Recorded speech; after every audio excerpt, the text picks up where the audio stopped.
Good evening, everyone. Let's give a round of applause for our musicians.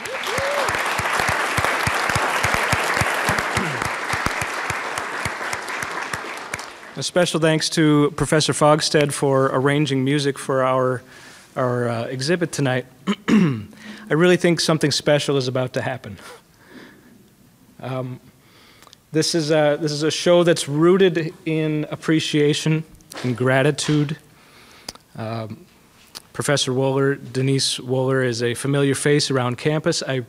As we were installing the show, a student told me that she is on his Mount Rushmore, his Bethany Mount Rushmore. And it occurs to me that that's what she's doing with this exhibit. She's expressing appreciation for leadership and influence in her life. I want to get out of the way.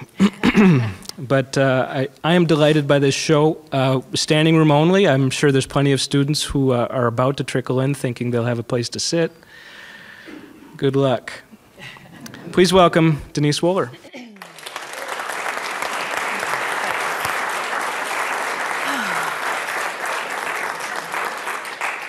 Oh goodness, this is so awesome. Thank you everybody for coming. This is amazing to have this space so full. I have to say something before I dive in. Thanks, Jason. You might not know it, but we have known each other since we were Bethany's students here, and we actually went to Italy together on Bill Bukowski's very first art trip. We used to hang out together and do all sorts of crazy things with friends and make up super fun, random adventures, go on picnics, all sorts of things.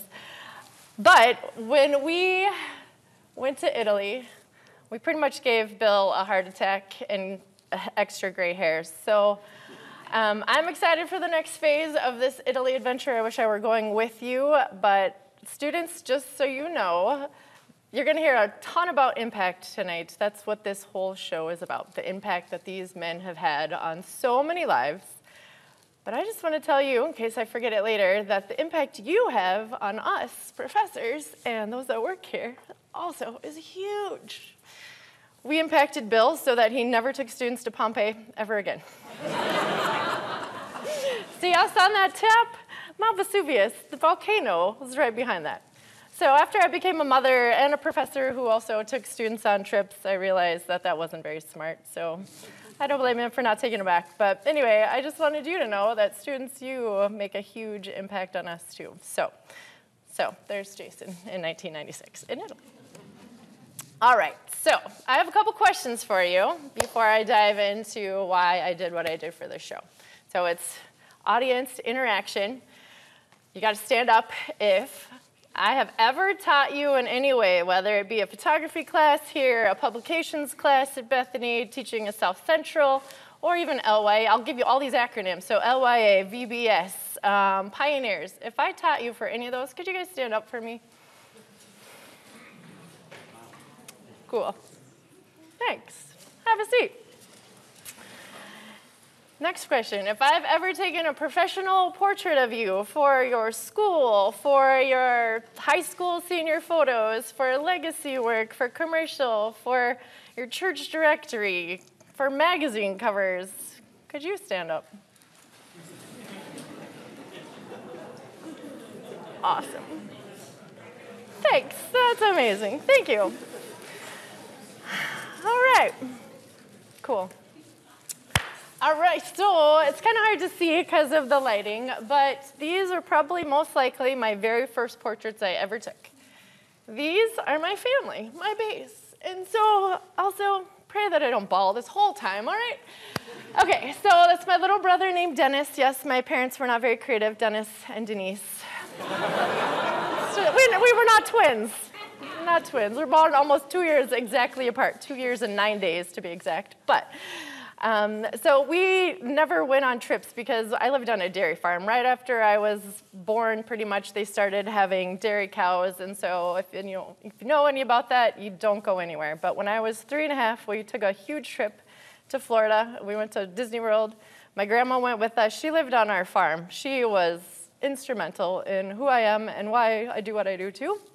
But she went everywhere with us. except for when we went to the Black Hills and Sylvan Lake where we did this because she couldn't go hiking with us. And then when I was a senior in high school, she passed away, and a few months later we went on a trip to Yellowstone before I became a Bethany student. So about 3 weeks before I came to college, we went on our third and last family trip. And so obviously my photography has improved throughout the years, but these were the first. And I probably took them with this Kodak disc camera. So back in the day, my brother and I, to make money, we actually sold cards. There was this greeting card company that would send us catalogs, and then we would go around the neighborhood trying to make money and sell cards to any poor, suspecting neighbor that would pay us for it, and then they would get cards, and then we would get prizes. And I worked so hard to get this disc camera, and I sold a lot of cards, and I got a camera. And so it was disc film, like the viewfinder. You put it in the film, and it goes around in a circle, and then you get your prints back. And so super fun concept, and I don't know what ever happened to my version of this, actually. And so one day, it's probably 10 years ago, a student came into my office. I have an obsession. Those of you who know me know I have an obsession with old cameras. I've got them all over the place, even in some of my bathrooms. And so lots of old cameras, and we got to talking, and I said something to the effect like, well, I still wish I had my very first camera. I don't know what happened to it. And I said it was a disc camera. And he said, I have one of those. I'll give it to you. It was amazing. So this camera is from my former student, Sean. So it was so cool that I had impacted him enough that he wanted me to give me this camera. So that's super fun. Students, you guys are amazing. That's why I do what I do. A different student gave me horses. Like, how cool is that for somebody to give me horses? Seriously, like two of my favorite things in the world, cameras and horses, and students give them to me. So students, you're amazing. All right, so this is my mother. Photography is an adventure that allows you to showcase a moment in time, right? I mean, we all know that. The click of the shutter on your iPhone, you're freezing time, whether it's a good photo or a bad photo, whether it's your food that you had tonight or any of those adventures. And so I have been blessed to be a professional photographer for 23 years now, and I've officially owned my studio for 20 of those years. That means the passion of photography has been like my job for over half of my life. It's consumed my life for over half of my life, which is wild to me. And I have so much to thank for my mom, because she was a genius when I was a kid. When I was in middle school, she told me that I should become a photographer. She's like, you should become a photographer. When you have kids, you could have a studio in your backyard. You can walk to your studio, raise your kids, go to work. She totally saw my future. That's what I do. I have a studio in my barn. I have a century-old barn, and that's where I go to work. I walk across our yard and go to work. So those of you who don't know, I have a full-time studio. So yes, I teach here also. I've been adjunct here at Bethany for 22-ish years, most longer than all of you students have ever been alive, which is crazy. But that's just my part-time job. I'm a full-time photographer with a studio, which is on my farm. But yeah, my mom was instrumental in foretelling my future. And I always say this, but it's serious. Like, students, listen to your parents. They know what they're talking about, even though you think they might not know. So I pray that I've actually given my children such excellent advice. We'll see what happens, but I pray that they listen to some of what I say anyway, if not all of it.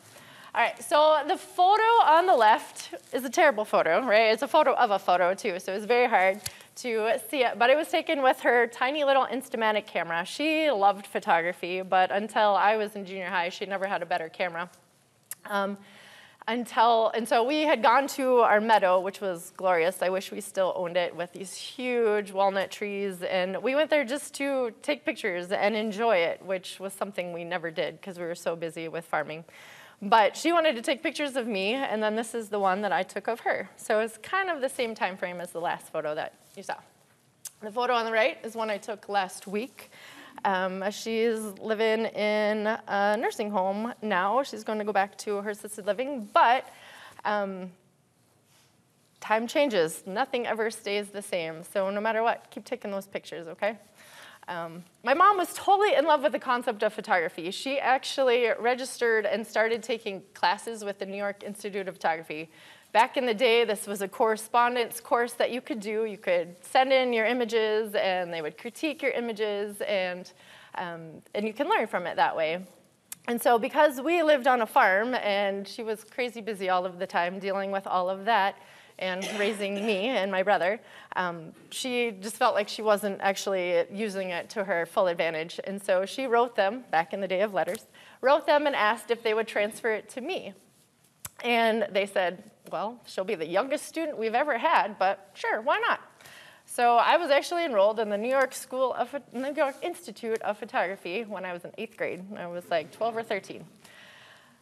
And so I remember going out and shooting sunflowers and doing all of these different things, but I was a poor farm kid who didn't really have an income that would pay for film or shipping, and then I got into high school, and I was involved in everything under the sun in high school. My school was so small, and I was able to do everything, and I was always very busy.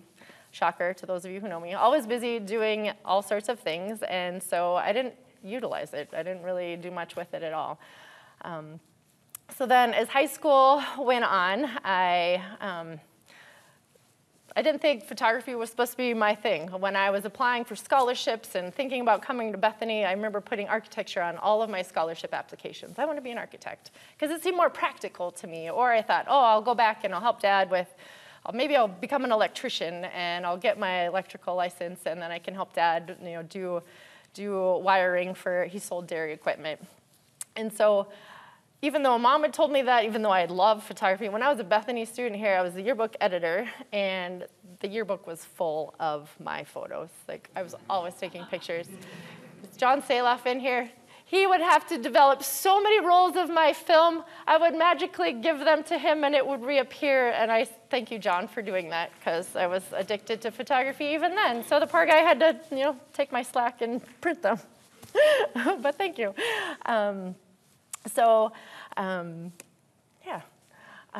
Life is still crazy busy. Look at these cute kids. So I just took the photo on the right this week because we've actually lived at our farm 10 years now.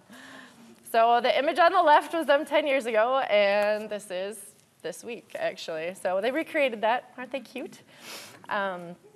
So it's so ironic that life is so busy that my full-time profession is to capture everybody else's memories when I'm so busy that I'm not always spending the time working and enjoying my own. So like I said, my mom she also warned me when I was a teenager, like, when you get older and have a family, you need to slow down. You need to take time and do that. Well, sometimes I'm a slow learner. A note I saw the other day actually said, no one remembers you stayed to work late except your kids. I kind of hit home. So I'm not going to cry, but I already am, sorry. But it's really my hope and prayer that our children forgive me for missing part of their lives because I've been so busy here teaching and capturing everybody else's images. Thankfully, they're all turned out to be pretty amazing human beings. They're really independent, they're hard workers, and they also know how to feed themselves, so they haven't starved to death. But God, so even though I haven't listened to my mother so well in all of my life, I'm slow with that, but God has really tried to tell me very clearly in the last 5 years that I really am supposed to slow down.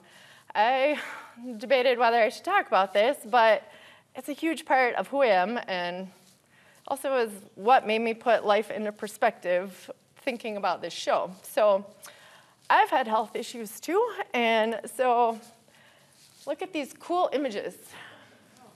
Isn't that amazing? So as an image maker, I find these so fascinating. I have no idea what I'm looking at, other than the fact that it's my brain. So truly, aside from that, I really don't know what I'm looking at, except for, those are my eyeballs. They're kind of important. Isn't God's creation so amazing? These images, so for any of you science nerds in here, these were taken on a 7 Tesla, which is the most powerful MRI machine in the world that a human being can go into.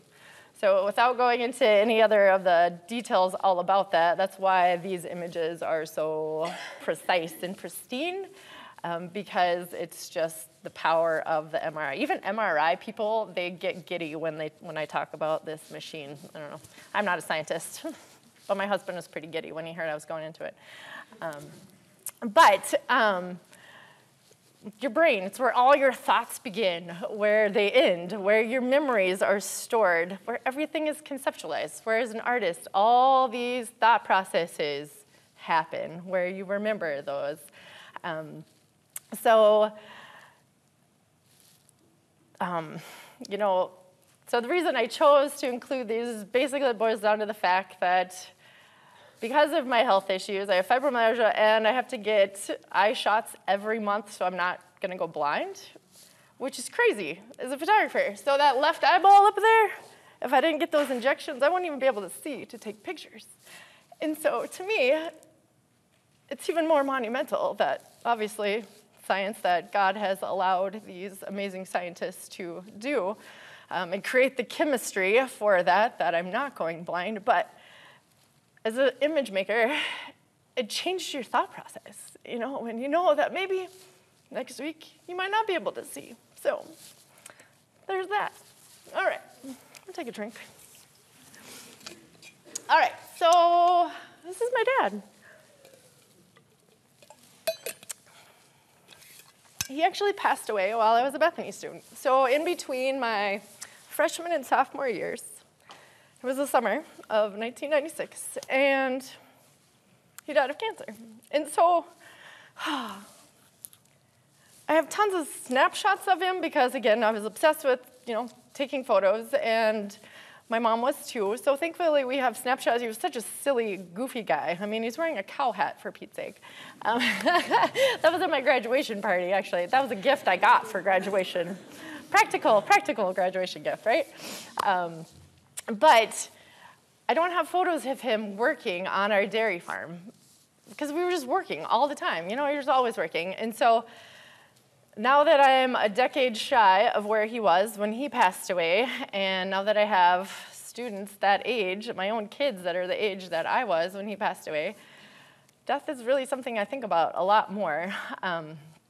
And so I almost didn't actually come back to Bethany. So once again, my mom comes back into this. So 2 weeks before school was starting, my sophomore year at Bethany, my mom sat me down at my grandma's kitchen table in her farmhouse. And I'll always call it grandma's kitchen table because it had been hers. But then when she passed away, then my family moved over there. But she just passed away a few months before. And anyway, mom sat me down and she's like, you need to go back. It's one more year, you can do it. Your brother and I will survive. My brother hated milking cows, seriously. But he did it. They're like, nope, go back. Little did mom know that my life would change. Here I am, how many years later, still at Bethany, right? I left for a little while, but I've been here ever since.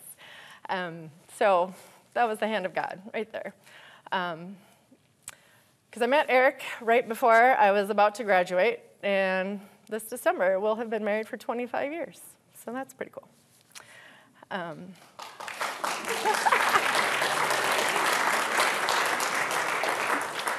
Pretty cool.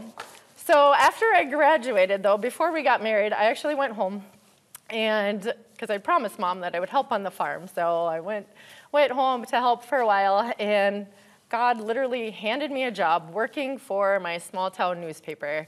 There was a newspaper, well, still is a newspaper, called the Winter Advocate, and there was a different section in that newspaper called the Cologne Chronicle that they just started, I don't know, a year or so before.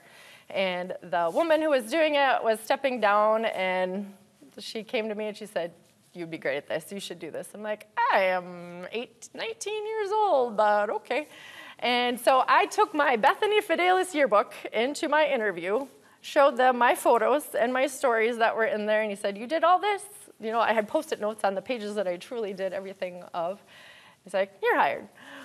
So that is pretty amazing, and that job was a huge stepping stone for the rest of my career.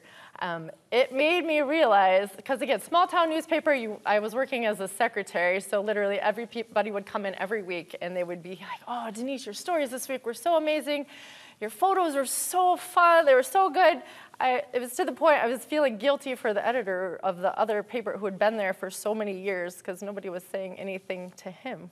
Like, sorry, but thank you. But it made me realize that this is what I was supposed to be doing. So that is one way that God showed me that, yes, I should go to school for photography. So while I was there, though, my publisher and I started it was a supplement. It was like a tabloid paper. So it was like square, and it was inserted into the weekly newspaper. And so each month I did a series on a farm and ranch family, and so it was totally dedicated to them. And so it was full of pictures and basically their life story. So I followed them around for a day, took photos, wrote their stories, and made a big publication out of it. So it was super fun. I won awards from the South Dakota Newspaper Association. And then I went to school. I went to school, got married. Actually, I got married first, then we went to school. And then after I finished school at Montana State, I started teaching here. And then I got my master's degree. I started my master's program at MSU right down the road. I could have gone to the U of M for the MFA program, but I had a little baby who was a year old, and I'm like, nope, that's not fair to her. So I went to MSU, and that's where I got my master's degree there. And Olivia was born while I was in grad school. Not recommended, don't do that. But you don't sleep anyway, so you might as well work on work. And there was one awesome thing about being in graduate school for photography, because Riley literally was with me all the time. Like, as soon as we could go out and work, she came with me. And so she went on a lot of photo adventures. And I had 4 babies in 5 years. Also, maybe not recommended, but I think it worked out great for us. But in turn with that, like, I stopped doing art shows. I really haven't had an art show since 2014. And I was doing photos like all over the board, everything. Like, whatever came to me, I never had to market, which was wonderful. God would send me work when it worked into my life, when there was some crazy family stuff going on, then I had less work. It all ebbed and flowed based on his schedule, which was amazing. But then after getting sick, I was like, why am I not doing what got me into photography in the first place? Like, why am I doing commercial photos one day, maternity photos the next day, and family photos? And, I was all over the board every day of the week. And so it really got me to thinking, though, like, why am I not doing that? So in 2020, I started to work on my portfolio, because you got to remember, like, when I started doing this, it was all film, and it was all black and white, and it was very outdated. And so I went to South Dakota spring break of 2020, and then the world shut down. Some of my friends questioned whether I'd even be able to make it back to Minnesota, because they're like, you're going to get back over the border? The world changed within that 1 week. It was wild, but I also was kind of oblivious to everything, because I had the best week ever, taking photos all week from sunrise to sunset, and I started working on a book that I've been plotting for 20 years that I need to get back to, but it was the most amazing week. And it's what got me my portfolio. Before I move to the next slide, the reason that this photo is here, I was going to put a copy of the RFD on there, but I didn't find it in time. So that's what my farm looks like now in South Dakota. So that harvest store has my parents' name on it. They're still there. They can't be moved. They're ginormous structures. But where these things are sticking out, that's where I would spend my life milking cows. Those are that's the pit. So things change. And that's why I focus on telling those stories. So for sake of time, I'm not going to click on that and go there, but if you're interested in seeing that and documenting that legacy aspect of my career, I basically follow people around and capture what they're doing day in and day out and show their legacies so their families can see what they look like now, so they can see what Grandpa did in 2023. I think it's ironic, though, that it was never my intention, even when I was going to school for photography, to ever be a portrait photographer. that was not what I wanted to do. I remember very clearly when Eric and I were in Bozeman attending Montana State. We were at an event after a symphony, and it was actually, there's a lot of National Geographic photographers that live around Bozeman, actually, which is cool. And we were in his gallery, and we were talking to him, and I remember very specifically Eric telling him, yeah, I know that if Denise had the opportunity, she'd be traveling the world and going all over the place. Because at that point in life, that was what I thought would be the most amazing job, right? And it's almost funny how God has better plans. So I don't get to travel the world, but my job really has allowed me to travel to exciting places. So each year, I get to often share those locations with my family, which is even more fun.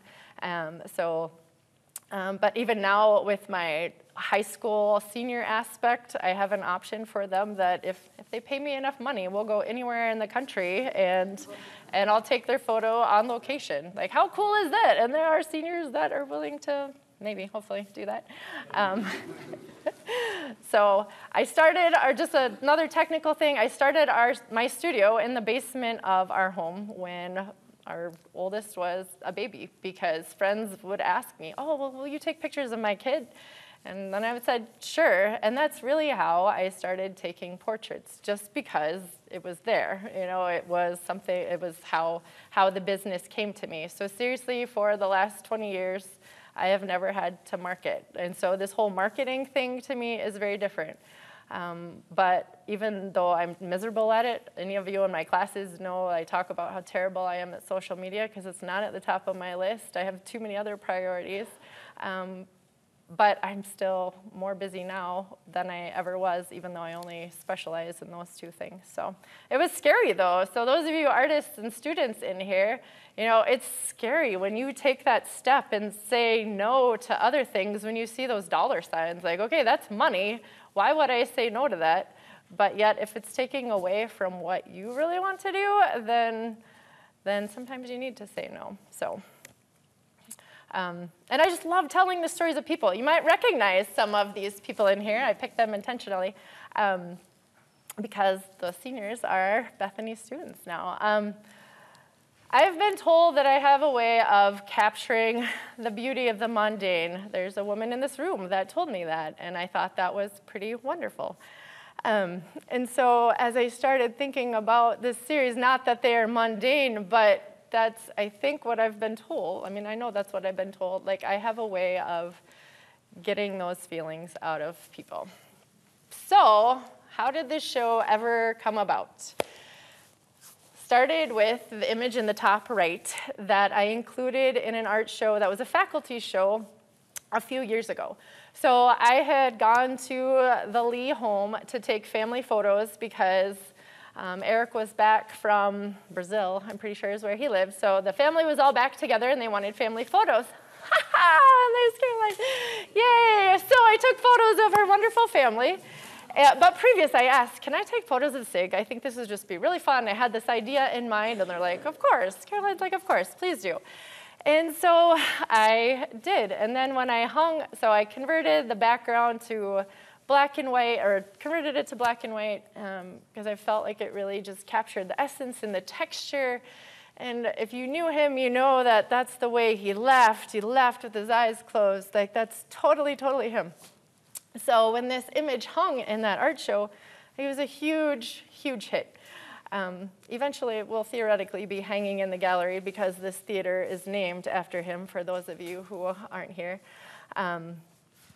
So that started my thinking of this process. That was a few years ago. Here we are in 2023. Artists always have creative ideas. I always have ideas, but I'm not always the best at making time to follow through on those ideas because the practicality of work, family life, just get in the way. And so when I was thinking about how I could make more images of this and create a series, I was actually at a conference where they were talking about passion projects, and this is the first thing that came to mind. I'm like, okay, God, you're telling me that I really should do this. Here we go, I really should do this. Norman Madsen is the first one that popped into my mind. I'd already missed my chance with Amanda, who she was, if you knew her, she was totally my earthly idol. She was amazing. And just an amazing couple. Like they're just wonderful people. But because of sickness of myself and sickness of Norman and COVID getting in the way, I totally missed my chance. Like he was number 1 on my list, but I missed it. I took this photo, but it's not the same as what I wanted to do. So I realized I just need to make this happen. So a little bit more about that, though, that my photos have been used for more funerals than I can count, which is crazy. And I don't want it to seem morbid. Death is a part of life, okay? Even the first 10 years, I belong to Peace, and even the first 10 years when they do the All Saints slideshow on that day, like most of them were photos that I took. And that's very eye-opening. Like here I am, and I tell my students this too, like you might think these boring headshot photos, like the one on the left was a school photo, which is like they're not creative photos. They're not my most creative, go out and do all of these fancy things. But for some of these people, that's all the photos that they have. And so they get used in instances like this. And so, so last year when Jason stopped by my office and he saw the photo of Sigley and he asked me about it point blank, I said, this is something that I want to work on a series of. He said, all right, you're going to make it happen. I'm putting you in the schedule for next fall. Here we are. So thank you, Jason. So, you know, that was just a series of events that pulled this together. Because time is really of the essence. We absolutely know, I mean, if nothing else, COVID taught us that too. Like, we have no idea how long we have together, and that really made an impact. So, that brings me to my next model. This image here on the far right, it was of Andy Madsen. And so I took his photo in July, and 8 weeks later, he was passed away. He's in heaven now. And so the photo on the left was 7 weeks after I took the photo. When I showed him his print, he's like, that's too good looking to be me. Oh. So sweet. I took an audio recording of him too so I could get his legacy statement, which I'll talk about the legacy statements in a little bit. But we never know how long we will have. I obviously never would have ever imagined that my photo would be used in such a way before the show was even hung on the walls. So. Okay, so a little bit of the technical stuff. So I finally began working on this project that I'd been plotting for like 4 years. I'd been thinking about this, plotting, but not doing anything for it. So once it was in the schedule, I'm like, all right, I really got to buckle down and do this. So I started working on it during spring break, which is in March. And so I reached out to, so I started with a list of 26 individuals that I'd been thinking of. Obviously, there's a lot more on these walls than 26. And so it morphed into a whole lot more. Not all of them that I asked were willing to be participants, but all of these wonderful men were. And so, so I started taking their photos in March, and I got to use my brand new mirrorless camera, which is on the right. So those of you camera geeks in here, it's a mirrorless 6R Mark II. The first photos I took on it were for this show, so that's pretty fun. So even though I have my own studio just outside of Mankato, I chose to do it in Studio B, which is in the lower level of Huntsy Hall, because I knew that it was only going to be short time frames, so ideally 20-minute increments. And so I wanted it to be in an easy location for all of the men to get to, and most of them know Bethany so well that it was just super easy for them to get there and get back out again. And so each of the sessions were approximately 20 minutes long. If they went over, it's simply because we just love to talk to each other and we were talking for longer. And so I had questions for each of them just to kind of use as icebreakers. So one of my big goals with this was to make them feel relaxed and to feel comfortable with me. And they, you know, I know them mostly so well that it was easy anyway, but once you put this big camera in between, you know, that doesn't always work so well. And so I asked them questions. I had some premeditated questions that kind of were little icebreakers to get them talking. And I just had them, if you look, you see a little blue X. I said, just stand in that range. You can move all that you want. If you're like me, if you're a pacer and a flailer, feel free. That's how I lecture. I told Will I needed a podium so I wouldn't flail so much. But I wanted it to seem natural because I wanted to capture their essence.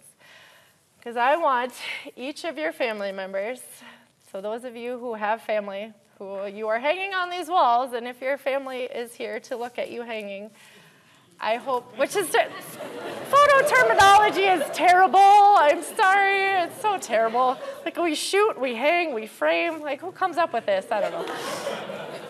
So bad. So I had the light set, and lighting was a big factor also. So I want to talk about this just a little bit because there's so many of you artists and media students in here. It's low-key lighting intentionally for a reason. And so as you look at this, there is an umbrella on the upper right, and that light was at high power. And then the light on the left, it has barn doors that I could manipulate around so it didn't completely cover their shoulders. So if you look at all of them, which it does depend how much they moved and which way they turned. You might see more light on some than others, but it was meant to just add a little fill light back behind them, help separate them from the background. And so that was it. It was all very similar. And so with there's 3 individuals in here that I actually went to them, but I attempted to create the same lighting scenario for both of them. So the 2 who live at Pastone, they're on that far left wall. They're sitting in chairs.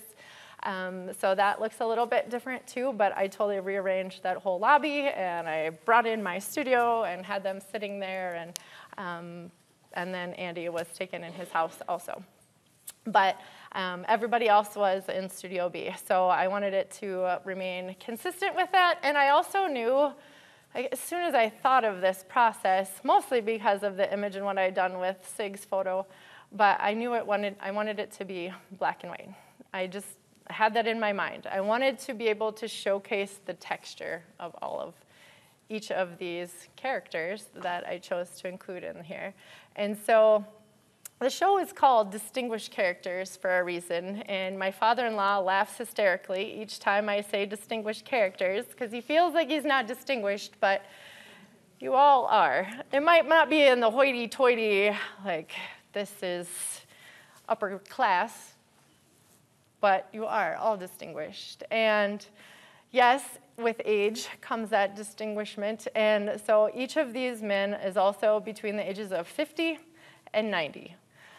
And so there's a big gamut of age within that, and the main reason I went down to 50 is because I wanted to include my husband. I'll be honest. But there's a couple in here that are in his age range, but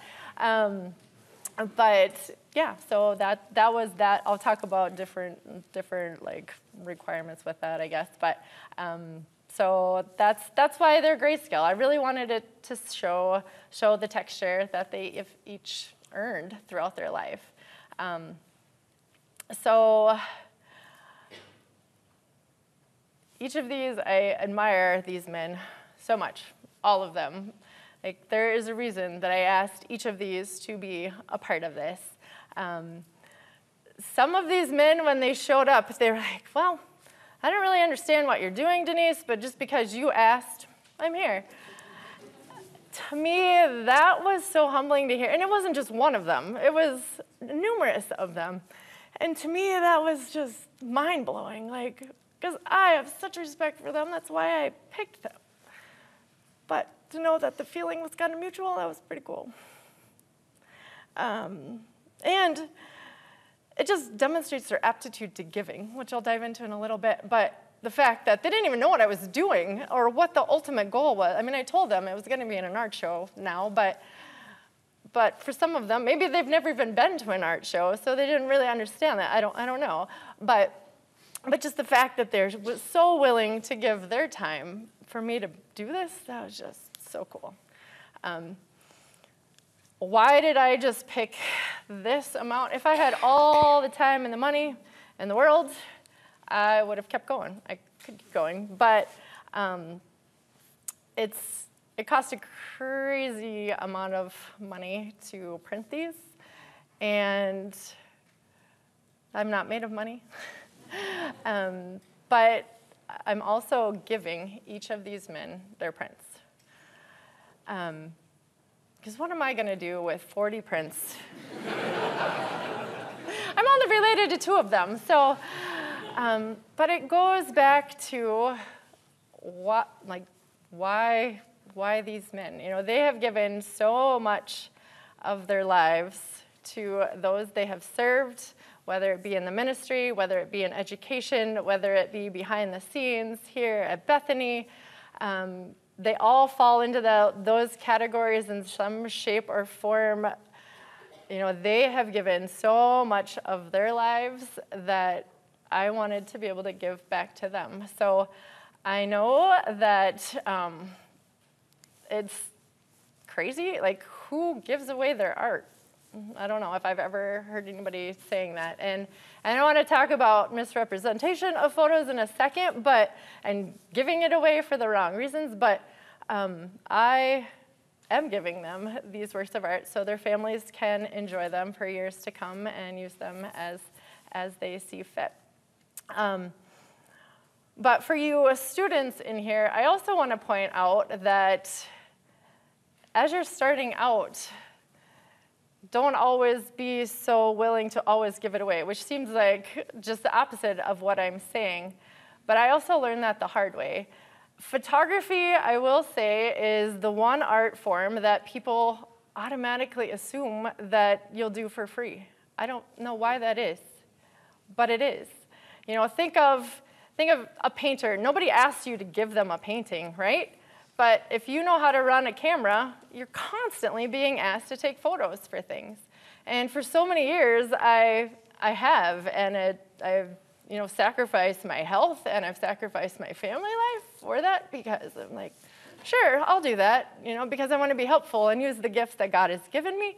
But no one asks a plumber to do the work for free. So if you're thinking about being a media artist and being a photographer, use the talents God has given you, absolutely, but also don't always give it away for free.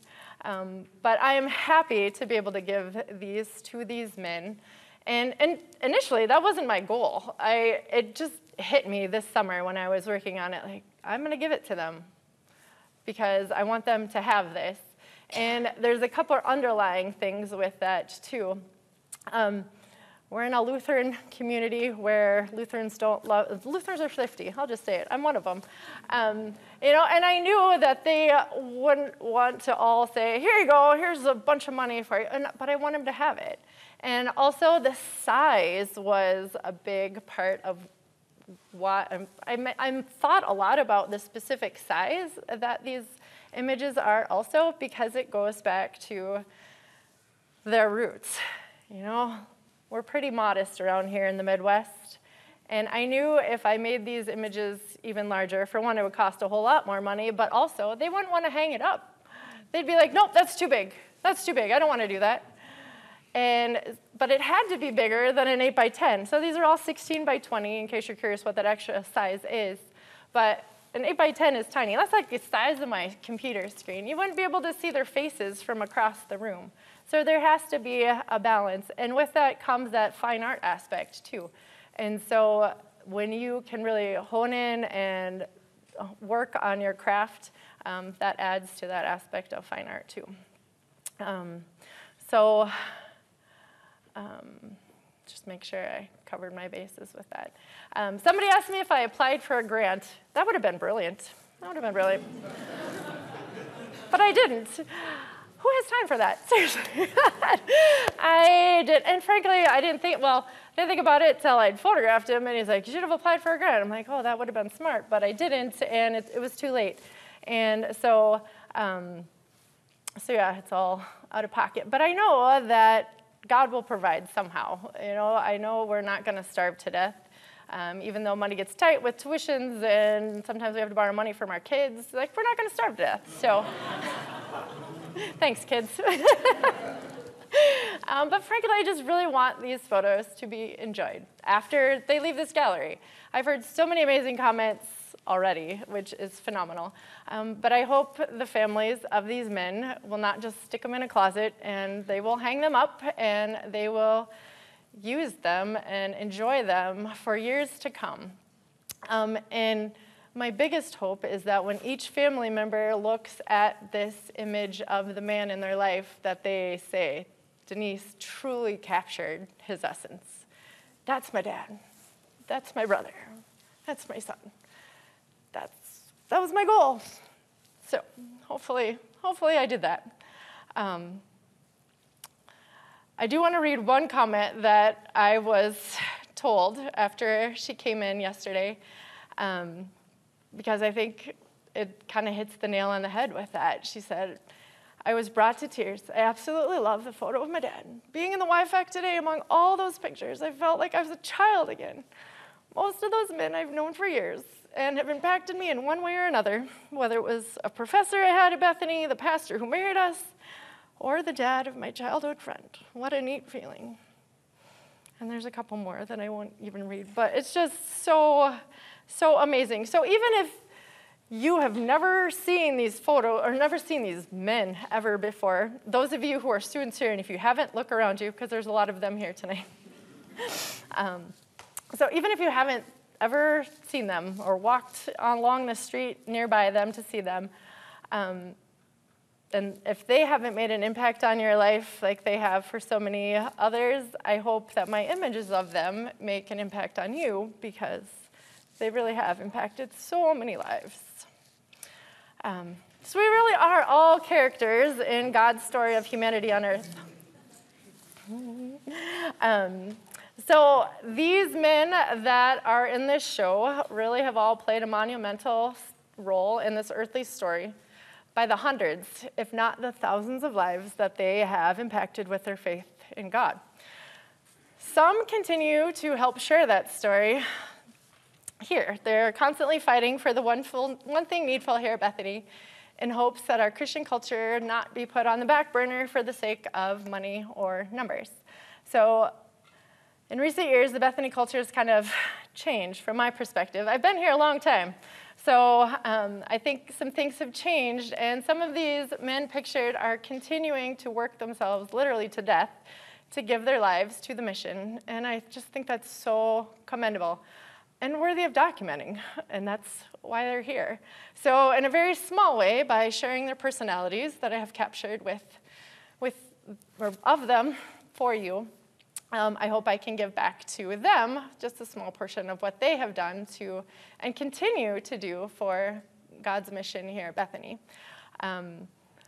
So, not so long ago here at Bethany, you would see faculty members hanging out, playing noon ball, going to after chapel snacks. When I started working here, there was this thing called after chapel snacks. We would go 5 days a week after chapel, and we would visit with each other for maybe 5 minutes. It was so short because we always had to go to class, but that 5 to 8 minute time frame allowed us to see each other, talk to each other, talk about family. Now everybody is just so busy, there's not time for that. And so, you're running from one place to the next just to try to make it through the day. But back then, it was so important to maintain those relationships and just really know about our coworkers. And I think that's, I know that's why I feel so connected to everybody here, because that was a time when we had that time to be together and to spend with that, even if it was, after chapel treats. Or a lot of us don't even have time to eat lunch, really. We're so busy. We go from one thing to the next that I eat my lunch at my desk because I don't have time to eat lunch, which is fine. But that camaraderie is a part of this show, because it brings those of us who have been around for a while together, really. So, and this brings me back to my health, which is terrible. I keep talking about myself, but I guess that's why we're here, right? But what has happened in my life, and I mean, fibromyalgia is all because you do too many things and your body says, hey, stop, you can't do that. So I get so concerned for those that I see day in and day out because they're doing the same things. Our bodies can only handle so much. So Jesus says, come to me, all you who are weary and burdened, and I will give you rest. And that was in Matthew 11:28. And then also in Matthew 6:34, he says, therefore, do not worry about tomorrow, for tomorrow will worry about itself. Each day has enough of its trouble of its own. I know God has a plan for everything. I know he has a plan for me, you, everyone on those walls, everyone that's in this space. So even if that plan isn't to have a fabulously healthy life because we live in a sinful world, we know that's not the case. Just remember to stop and enjoy what treasures God has given you because you never know how long you will continue to have them here on this earth. So before I go to because I know people are going to ask this, why are there no women in this show? The biggest answer is because every single job I have ever had in my entire life, from start to finish of my employment career, I have been the minority as a woman. I've just worked all of these different random jobs that were very male-dominated, and Bethany is not any different. When I started teaching here, there were very few female professors. So I've always been outnumbered, but I know there's a reason for that too. Even growing up, I was the only granddaughter on both sides, and so I've always been surrounded by more boys than girls. So it's more natural to me, I guess. And also, I love the fact that guys don't obsess about things like we women do. They're not concerned about their hair or their clothing as much, and they can be more natural and less judgmental about themselves. Let's face it, I'm a female, I totally understand. So that was also a big factor. And then it comes down to, and I did take some portraits of some couples in this space. I wish I would have done more. I wish I would have said, yeah, bring your wife too. We can do that just so you can have those. But I didn't. But again, it comes back to time and money. Already spending thousands of dollars on an art show. You got to set some limits somehow. So I stuck to the men, and yeah, these are the ones that I've been around the most. So that's why there are no women hanging on these walls around you, even though obviously we all know that the women in our lives are just as impactful, right? So, in conclusion, of course, because I know somebody's going to ask this too, well, what's your favorite, because it's always a question, what are your favorite images? I love all of them that I chose. That was the most stressful part of this whole thing, actually, was picking one image for each man, because I get back to that representation. Am I going to pick the one that represents them the most, that their families are going to love for decades down the line? I don't know. If I didn't, tell me, because I'd be curious to know that. But of course, my favorites are of my family, which are right there, right in the middle.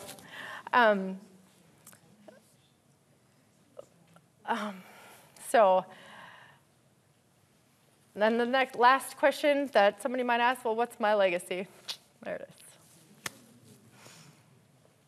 So that's it.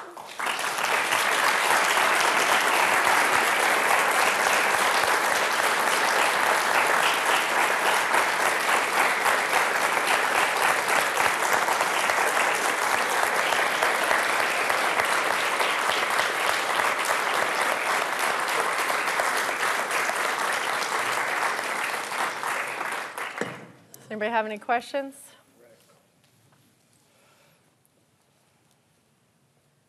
Sweet. Thanks. Gotta wait longer. Oh, all right. So when you're taking photos like this that are going to end up in black and white, do you take them in black and white, or do you take them in color? Great question. Something I meant to touch on that I overlooked. I shot them all in color, and so I also didn't mention that I took about 200 photos of each of these men. because again, they were moving, they were pacing, they were flailing. Some of them don't move much at all, which is cool too. But I took roughly 200 photos of each of them, but I took them all in color.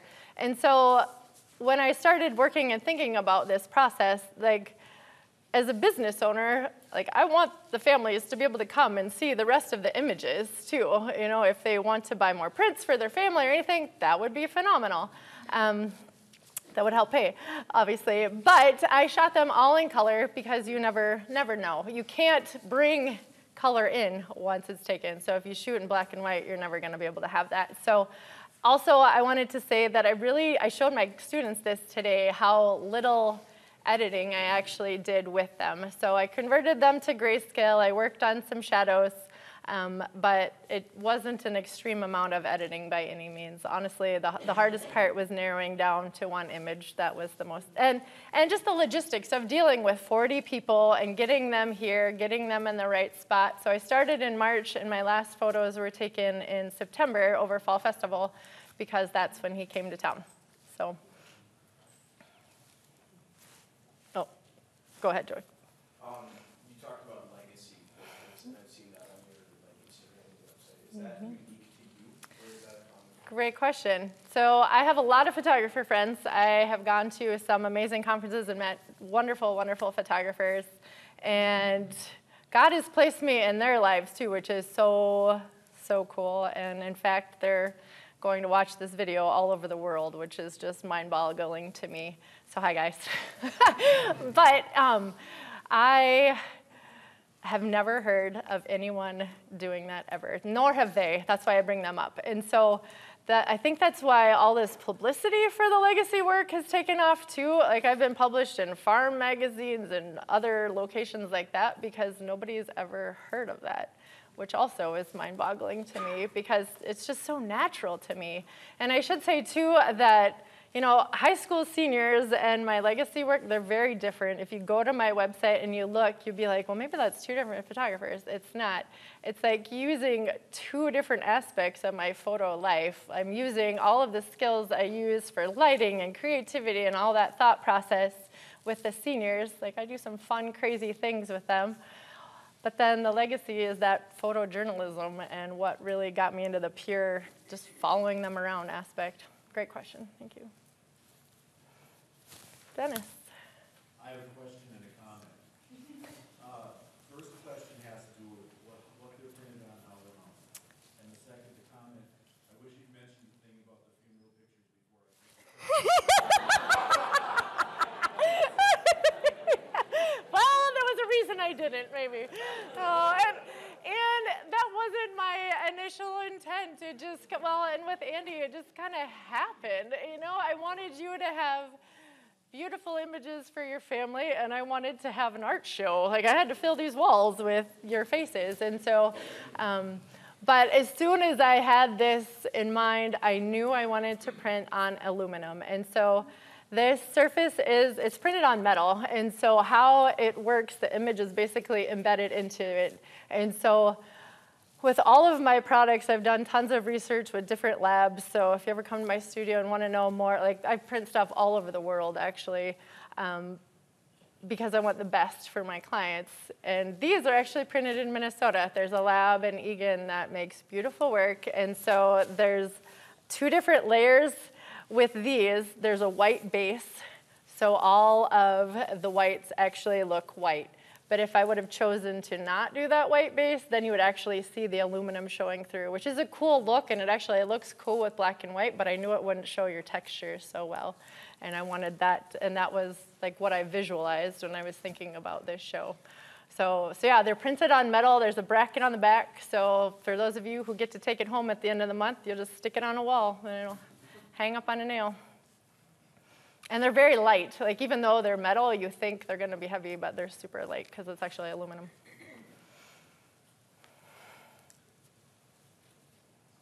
Oh, Sue. Tell us about the portraits with props versus the ones. Oh, thank you. I forgot. Yes. Oh, goodness. Oh, sorry. I must have skipped my notes for that. Thank you, Sue. Okay. So because legacy it's my token word, right? I want to capture the legacy of everyone I capture, I ask them if there is something that tells others about who you are, like some specific prop, to bring it. Some of them chose to, as you look around. The others who didn't, they said, well, I can't narrow down any one thing. There's nothing that stands out to me. And I said, well, that's just great, too, because that'll still tell us about you. And so that's why my husband is holding chemistry things. That's what, and like when you look at AD, he is playing music on a tennis racket. He brought his Deuteronomy book. So they each brought different things that told us more about them. And I thought the one of Kincaid was sweet, too, because he's looking in Caroline. That was a big, anytime you talk about it, when he talks, that's mostly what he talks about. And so even though his face isn't looking directly at us like the others are, to me that was the most impactful one because it showed his love for her. And he told me a story the other day that I won't get into, but it solidified that I made the right choice. Jason. I think we need to hear more about the legacy statements. Thank you. I forgot that when I went on my tangent, too. So also, I warned them when I was photographing them or when they were done with their mini session that I was going to send them an email and ask them about their legacy. So they had to do some homework. They each had to think and put into words what they thought their legacy would be, which also, I'm thankful none of them thought that was too morbid or terrible to think about because we don't have our legacy until we're gone, right? But I wanted to be able to place their statements with their faces. And what they submitted was amazing and all of them shows their faith and their love for their Lord and how that has impacted their lives. And then also many of them, talked about how they've been able to make a difference in the lives that they have touched too, but they're all such wonderful, humble men that as you read those statements, I think you'll be able to learn even more about them. And so even though, again, our legacy is after we're past, but this is what they hope that their legacy will be. So yeah, they had to think about it. They had to ask their wives or chat GPI for assistance. No. But that's what those statements are for. So it's not just to say their name, it's to pull that package together. And somebody, actually, I'm going to read this if I remember which slide I put it on. Of course, I'm not going to remember which slide it was on, because I thought it worked so well. So she said, I just walked through the YFAC tonight and looked at every single picture and read every single caption. I'm blown away. Such an amazing idea, and you captured them all so perfectly. Their personality just shined through in each photograph, and I could almost hear their voices and their laughs. So, that individual put those together and consumed everything, which to me is also just amazing, and that's how that fit together.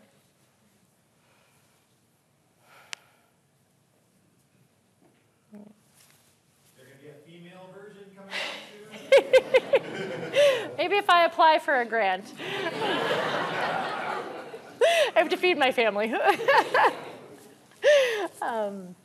Yeah, I don't have one in the works, but of course I love to take photos and capture that. And I will say also, there are men that I asked that said they didn't want to be in it, but then there are others that I've thought of, like, why didn't I ask them? Our paths just didn't cross in the last few months, but I could have included 100 men. And so it is totally something that with time and money, if it allowed, I could keep going. Yes.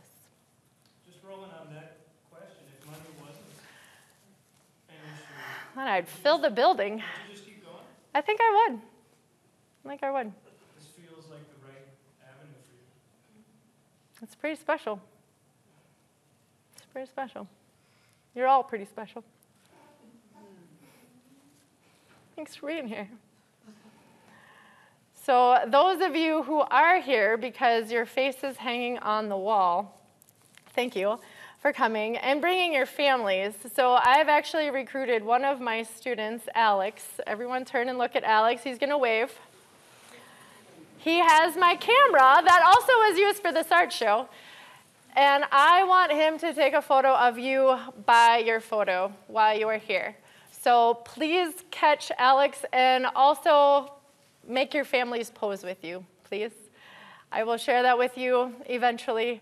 But some of you have so many family members here, which is amazing. And I want to be able to capture that you are here in this space. So please find Alex before you take off for the night. And let me ask one more thing of you and do that for me, too.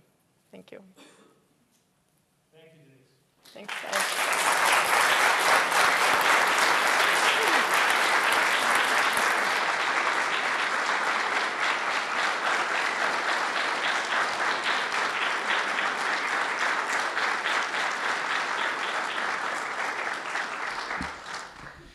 You're surrounded by amazing things all the time, and Denise has made these into historical documents, I believe. Treat them as such. We're going to, in an orderly way, try to get some refreshments out that way, and I think fill our eyes with everything we've been hearing about through our years. Thanks. Yeah. We'll clean up a little bit. Thank you, everyone.